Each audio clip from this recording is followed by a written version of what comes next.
अलंकार के नज़रिए से देखें तो इरफान भाई नक्श की इज्जत सिर्फ और सिर्फ कल्याणी की वजह से करते हैं, क्योंकि जिस दिन कल्याणी का बर्थडे था उस दिन होटल प्राइम स्टार का ओनर और बदानी ग्रुप और कंपनीज की ओनर पर्सनली जाकर गिफ्ट्स देकर आए थे। मैं नक्श को घर छोड़ने जा रही हूँ, आफ्टर ऑल ये मेरा दोस्त है और आज जिस तरह से तुम इसके साथ पेश आए, एटलीस्ट मैं मेरे दोस्त के लिए इतना तो कर ही सकती हूँ। यह बोलते हुए अवंतिका काफी नाखुश दिखाई दे रही थी। जैसे ही अलंकार ने ये सुना वैसे ही उसके चेहरे पर गुस्से के बादल नाचने लगे थे। अवंतिका, तुम कहना क्या चाहती हो? इसके जैसा कचरा जो जावेरी परिवार का यूजलेस दामाद है, ये तुम्हारे दोस्त बनने के लायक है। मेरी बात मानो, मेरे साथ वापस चलो।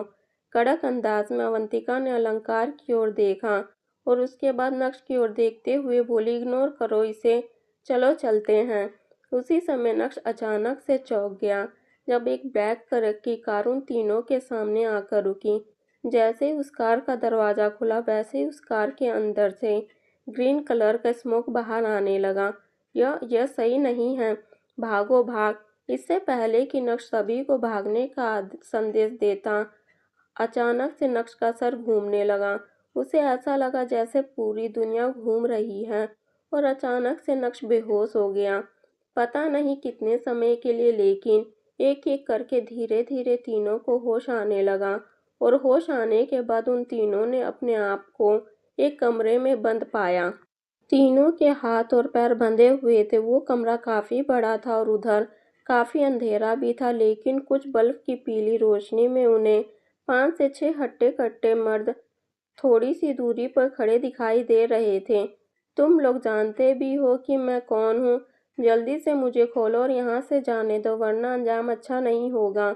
अलंकार ने यहाँ भी अपने पैसों का घमंड दिखाना चाहा और जोर से चिल्लाते हुए बोला, शांत बैठ जाओ, ऊपर से ऑर्डर है, तुम तीनों को यहीं रखना है। चुप कर, एक आदमी ने इम्पेशेंट होते हुए कहा। ऊपर से ऑर्डर है तुम्हारे ऊपर जो है, उसे बोलो कि मैं अलंकार भल्ला हूँ, बाहर आते ही सबकी चटनी बना दूंगा, खोलो मुझे। अलंकार की हीरोगिरी कम होने का नाम ही नहीं ले रही थी। अचानक से दूसरे आदमी ने कहा, हाथ में खुजली हो रही है, चल थोड़ा मिटाकर आते हैं। यह सुनते ही वो पहला आदमी भी उसके साथ अलंकार की तरफ बढ़ा। इस समय नख रेसिस्ट कर रहा था, लेकिन उसके शरीर की ताकत उसे कोई रिस्पॉन्स ही नहीं दे रही थी। यह जानकर वो पूरी तरह से शॉक्ड था। मौका पाकर नक्श वहां से निकलना चाहता था, लेकिन वो पूरी तरह से नाकामयाब रहा। जैसे ही वो दोनों आदमी अलंकार के करीब गए, वैसे ही अलंकार ने जोर से चिल्लाते हुए कहा, छोड़ो मुझे, छोड़ो छोड़ो छोड़ो। सिचुएशन आउट ऑफ कंट्रोल होता हुआ देखकर काले कपड़े पहने एक आदमी ने अलंकार के चेहरे पर कसकर थप्पड़ जड़ा। उस थप्पड़ की इंटेंसिटी इतनी जबरदस्त थी कि अलंकार के 3 दांत टूटकर गिर गए और मुंह से खून की नदी बहने लगी। मामला अभी शांत नहीं हुआ था। दूसरे आदमी ने अलंकार के पेट में जोरदार घूंसा मारा और इसी के साथ अलंकार के सारे तार हिल गए और वो दर्द के मारे कराहने लगा। अब ये एकदम शांत रहेगा, नफरत के साथ उस आदमी ने कहा। तुम लोग आखिर हो कौन? अवंतिका ने कड़क अंदाज में डांटते हुए कहा। मैं तुम्हें बता देती हूँ कि मैं एक पुलिस वाली हूँ और मुझसे भिड़ना आसान नहीं होगा। अचानक से एक आदमी अवंतिका के सामने आया और बोला, हम बहुत अच्छे से जानते हैं कि तुम पुलिस वाली हो। तुम्हारा नाम ऑफिसर अवंतिका है, तभी तो हम तुम्हें यहाँ लेकर आए हैं। तुम लोग मुझे जानते हो? कंफ्यूज होते हुए अवंतिका ने कहा। अवंतिका जी, क्या आप भूल गई? ना जाने आपने अब तक मेरे कितने ही आदमियों को अरेस्ट किया है। कड़क अंदाज में उस आदमी ने कहा। परसों के दिन आप और आपकी पूरी टीम मुझे ही ढूंढ रही थी, लेकिन मैं आप लोगों के हाथ नहीं लगा। तुम दयाशंकर हो। फाइनली अवंतिका ने रिएक्ट किया।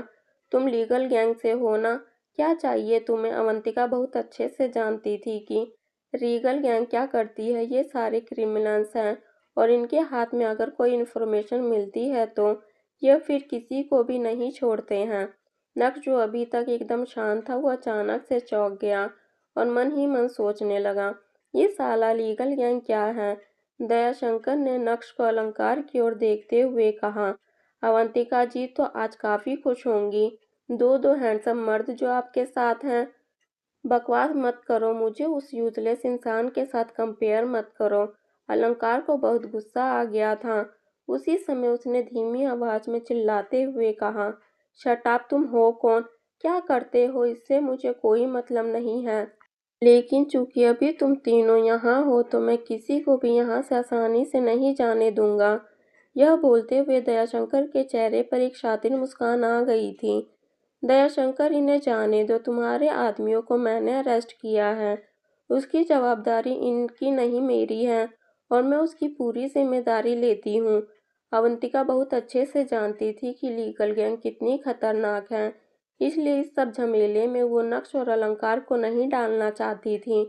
रीगल गैंग नाम जितना फैशनेबल है उतना काम भी खतरनाक है, खासकर मर्डर ना जाने कितने। लीगल गैंग ने अब तक कितने ही मर्डर्स किए होंगे, रेप किए होंगे, चोरी लूटपाट, ये सब तो इनके लिए आम बात थी।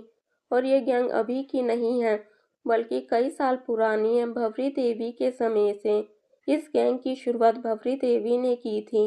वो तो रही नहीं लेकिन उनकी गैंग अभी भी चल रही है। पिछले 6 साल का रिकॉर्ड देखें तो लीगल गैंग ना जाने कितने ही मिनिस्टर्स, पॉलिटिशियन, डॉक्टर, इंजीनियर को मौत के घाट उतारा है और पिछले 6 साल में इनकी क्रिमिनल रेट में 300% का इजाफा हुआ है।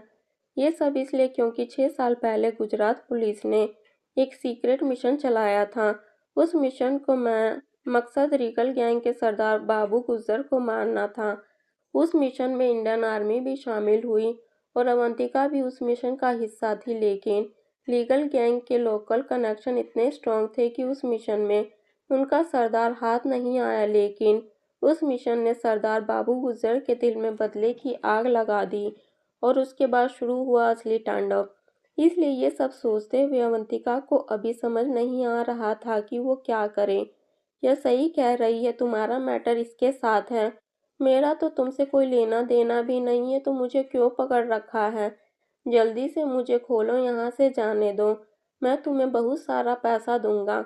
अवंतिका को शांत देखकर अलंकार को भी समझ आ गया था कि यह लोग बहुत ही ज्यादा खतरनाक हैं। वो पैनिक करने लगा। तुम कितना पैसा दे सकते हो? दयाशंकर ने मुस्कुराते हुए कहा, क्योंकि मैंने ऑफिसर अवंतिका को पकड़ा और अभी मेरा मूड बहुत ही ज्यादा अच्छा है, इसलिए मैं तुम्हें एक मौका दे सकता हूँ। अगर तुमने मुझे एक अच्छी कीमत दी और उस कीमत से मैं सेटिस्फाइड हुआ तो मैं तुम्हें यहाँ से जाने दे दूंगा। मेरी और अवंतिका की जान के लिए मैं तुम्हें 2 करोड़ रुपए दूंगा। अलंकार ने जल्दी से जवाब देते हुए कहा, 2 करोड़? क्या तुम्हें लगता है कि उन पैसों से तुम अपनी जान बचा सकते हो? यह बोलते हुए दयाशंकर हंसने लगा। और मैंने कब कहा कि तुम अपने पैसों से ऑफिसर अवंतिका की भी जान बचा सकते हो? उसके बाद दयाशंकर ने नक्श की ओर देखते हुए कहा, चूंकि तुम भी इनके दोस्त लगते हो इसलिए गरीब तो तुम भी नहीं हो सकते। चलो बताओ, तुम अपनी जान की कीमत को कितने पैसों से तोल सकते हो? जब नक्श ने यह सुना तो उसकी दोनों भौहें ऊपर की ओर उठी। नक्श ने एक्सपेक्ट नहीं किया था कि दयाशंकर उससे इस तरह का कोई सवाल पूछेगा। यह तो पूरा यूजलेस है, इसके पास कोई पैसा वैसा नहीं है और हम कोई दोस्त भी नहीं है, अलंकार ने चिल्लाते हुए कहा।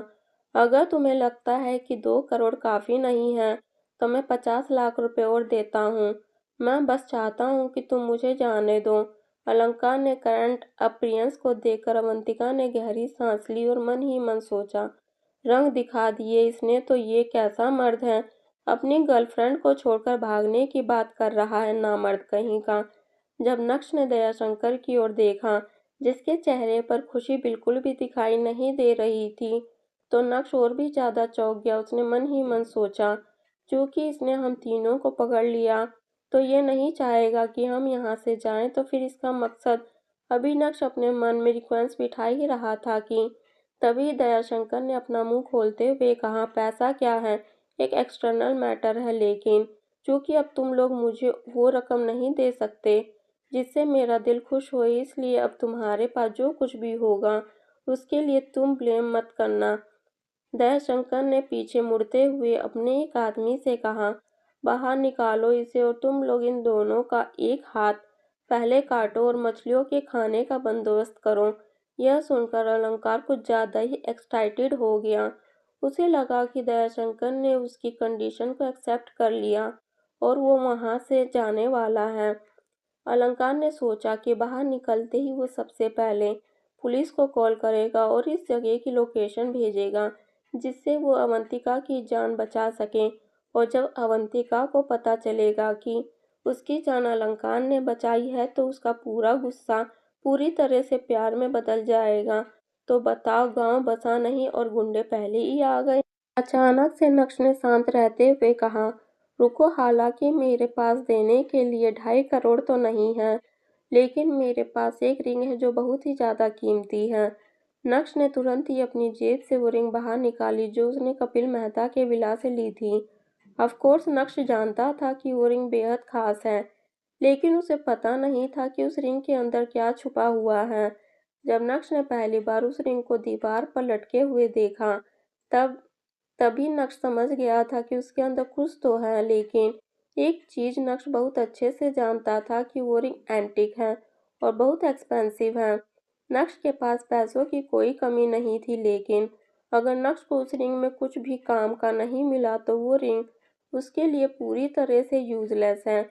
ऐसे में अगर वो उस रिंग के जरिए अपनी जान बचा सकता है तो इसमें गलत क्या है। किसी ने भी एक्सपेक्ट नहीं किया था कि जब दयाशंकर नक्श के हाथ में उस रिंग को पहली बार देखेगा तो उसके चेहरे के एक्सप्रेशंस पूरी तरह से बदल जाएंगे।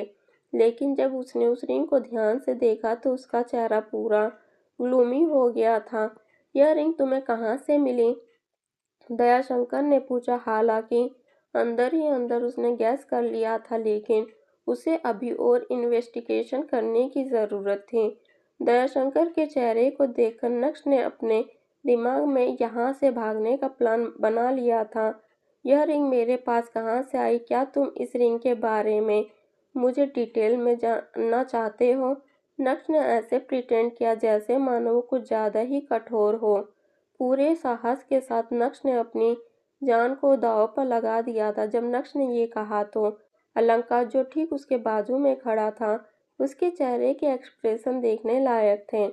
कबाड़ी कहीं का, साले तू इतनी बड़ी बड़ी बात मत कर। अगर वो भाई ऑफेंड हो गया ना तो हम तीनों की जान चली जाएगी। जब दयाशंकर ने अलंकार की बात सुनी तो उसका चेहरा और भी ज्यादा भयानक हो गया। ओए हीरो, शांति से खड़ा रह। अब अगर तूने एक लफ्ज भी और कहा तो मैं तेरी जबान काट दूंगा। दयाशंकर की बात सुनकर अलंकार इतना ज्यादा डर गया कि उसने तुरंत ही अपने मुंह पर ताला लगा लिया, लेकिन नफरत की नजर से वो अभी भी नक्श को घूर रहा था। तभी अचानक से नक्श का फोन बजा। फोन की आवाज इतनी तेज कि पूरा कमरा एको करने लगा। जल्दी से नक्श ने अपना फोन बाहर निकाला तो देखा कि उसे अनीका का कॉल आ रहा था। एक तरफ अनीका थी और एक तरफ दयाशंकर। देखना होगा कि नक्श किसे चूज करेगा। क्या नक्श इस समय अनीका का कॉल उठाएगा या फिर उसका कॉल कट कर देगा? क्या अनीका किसी मुसीबत में थी? क्या नक्श अपने प्लान में कामयाब हो पाएगा? क्या उस रिंग में वाकई में कुछ था या फिर थोथा चना बाजे घना वाला हिसाब होगा? क्या उस रिंग को पाने के बाद दयाशंकर नक्श को छोड़ देगा या फिर नक्श और भी ज्यादा मुसीबत में